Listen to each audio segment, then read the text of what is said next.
اوینا دل ده دل کریه بریندار، بهارا من همی زربون گل و دار.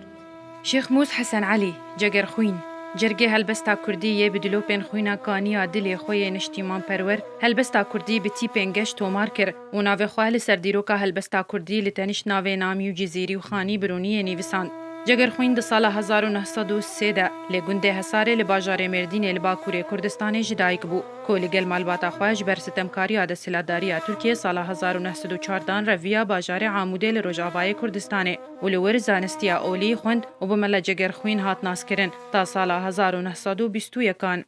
د سال 1946 ده لباجار قامشلو بجه بو و تبلیکار سیاسی بو ده همان ساله ده هروها سال 1954 بو بربجیر پارتیا شیوعی لپارلمان لسوریه و پشتره تبلی پارتی دموکراتی کردستانی بو.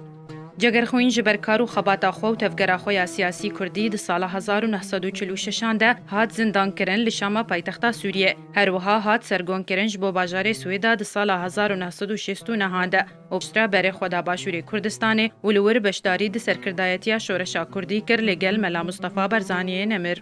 د سال 1961 ده جگر خوین به شکینوج زمان کردی را لزانینگه بغدای را چی کر و ده همان دمه ده بشه کردی لرادیو نا بغدای ده کار دکر. پشتراو د سال 1973 ده بره خدا ولات لبنانه و لور ناودنگ نویسین و هلبستین وی بلاو بون و دیوانا خویا نافدار بناوه کیم از چاپ کر. د سال 1976 ده بره خدا ولات سویده که تمنیوی ببو 75 سال و کاری بو هجمارک پرتوکن هلبستی چاپو بلاو بکه.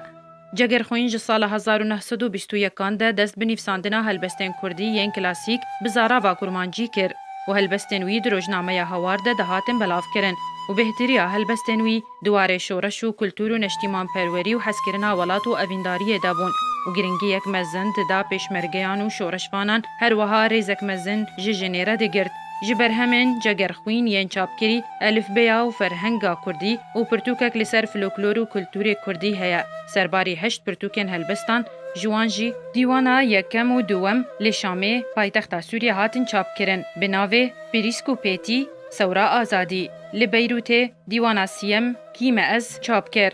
بر همین جگر خوین ین هلبستی ین دی لستوکهولم هاتن چاپ کرن بناوه روناک زندوستا شوق هیوی آشتی هر وها دوار روشنبیری دجی چند پرتوک بلاف کرن مینا دستورا زمان کردی هر وها فرهنگا کردی بشه یکم و دوم هر وها پرتوکک درباری دیروکا کردستان بناوه تاریخا کردستان. د سال 1984 ده لستوکهولم جگر خوین جیانا خواج دست دا و جنازه آویش بو باجار قامشلو هات وگوهستن کل مال خواه هات بخاک سپارتن و تانها سالانه لسرگوراوی بیرانی ناوی دی 23 جوت مه ده دیو جاندن.